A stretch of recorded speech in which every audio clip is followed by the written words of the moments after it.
সকলের মধ্যে রয়েছে, অবশ্যই রয়েছে, কিন্তু এদের মধ্যে স্পেশালি রয়েছে। এটাই হচ্ছে সব থেকে বড় কথা। গুরুমন্ত্র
আমি তোমার নামটা একবার একটু বলবেন?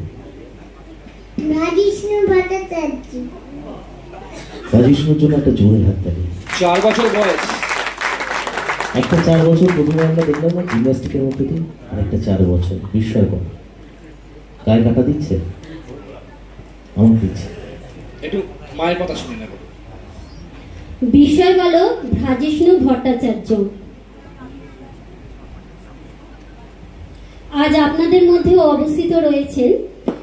আপনারা জানেন ভাজিষ্ণু একাধিক ওয়ার্ল্ড রেকর্ড ভুক্ত। আপনারা যদি গুগল সার্চ করেন ওর নাম, তাহলে আপনারা কিন্তু দেখতে পাবেন, কিন্তু নামের যে স্পেলিংটা সেটা ওই বলে দেবে। ভাজিষ্ণু এই নামটা যদি আপনারা গুগলে সার্চ করেন আপনারা অবশ্যই পেয়ে যাবেন। ভগবানের কৃষ্ণের হচ্ছে ও মূলত প্রচারক। গীতা ও ভগবত যেমন ও কণ্ঠস্থ, ঠিক তেমনি সোলার সিস্টেম এবং ফিজিক্স নিয়েও কিন্তু ও এই বয়স থেকেই কাজ করছে। ওর কাছে আছে টেলিস্কোপ, যা সম্পূর্ণ ব্রহ্মাণ্ডের নিরীক্ষণ সে তার ছাদ থেকেই করতে পারে। এছাড়া 196টা দেশের ফ্ল্যাগ, যে কোনো কান্ট্রিজ ওর ফ্ল্যাগ যদি আপনি ওর সামনে নিয়ে আসেন, ওর সাথে সাথে অন্তত 5 মিনিটের মধ্যে সম্পূর্ণটা দেখাতে পারে। এছাড়া হচ্ছে ও মানে ওয়ার্ল্ডের মোটিভেশনাল স্পিকার সব থেকে কনিষ্ঠতম। একটা অন্তত ওর মুখ থেকে শোনা যাক। মা গঙ্গার জলে কি হয় স্নান করলে? মা গঙ্গার জলে ডুব দিলে দেহ পবিত্র হয়, কিন্তু দেহের ভিতরে আরো 3টি জিনিস আছে, মন, বুদ্ধি ও আত্মা। সেখানে তো জল যায় না। মন পবিত্র হয় সত্যের দ্বারা, বুদ্ধির পবিত্র হয় জ্ঞানের দ্বারা, আর আত্মা পবিত্র হয় পূজা ধ্যান কীর্তনের দ্বারা।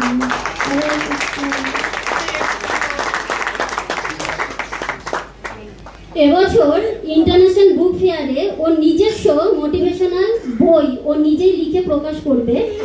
আশা করি তখন ওর 5 বছর বয়স হয়ে যাবে। আর এছাড়াও আগামী দিনে আপনারা ওর জীবন কাহিনী সম্পর্কে একটি বই আপনারা ওই স্টলেই পেয়ে যাবেন ইন্টারন্যাশনাল বুক ফেয়ারে। নমস্কার, ধন্যবাদ। ভগবান বলতে তুমি কি বোঝো বাবা? কৃষ্ণকেই বলি, আর কি বলি। জয় শ্রীকৃষ্ণ। আমরা সম্মাননা জ্ঞাপনের দিকে যাব। আমরা বৈজিষ্ণুকে সম্বর্ধনা জ্ঞাপন করে নেব। একটা গীতার শ্লোক পাঠ করো।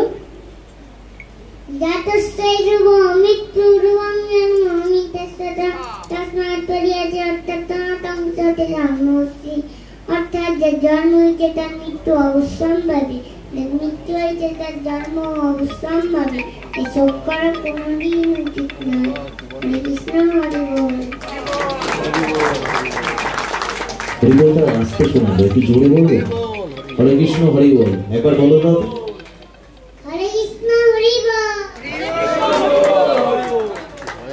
শরীরটা হালকা লাগলো, তাই না?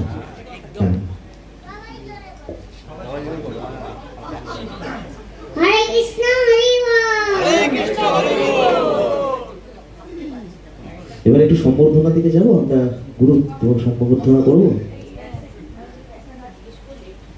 সঞ্চালনা আমারও একবারে প্রফেশনাল পেশা, আমাকে স্টার জলসায় দেখেন, কিন্তু যে জন্য আমি এলাম সেটা হচ্ছে একবার জোরে করে তাই হয়ে যাক, সত্যি এমন বালককে যে আমাদের বলো কলকাতা টেলিভিশন পরিবার এখানে নিয়ে এসেছে তা কিন্তু সত্যি আমাদের দেখার মধ্যে নেই। পর্যবেক্ষণ শক্তির এখন অক্ষমতা আমাদের, যে এই ধরনের ট্যালেন্টকে আমরা সচরাচর দেখতে পাই না।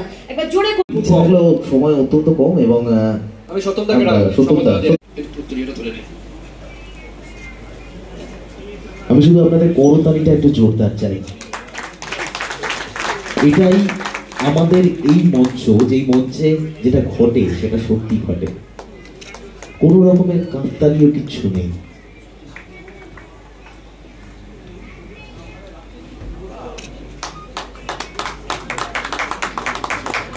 মৌসুমী দাস মুখার্জি রেডি থাকবেন। উল্টো সত্যমদা একটু সোজা করে দাও।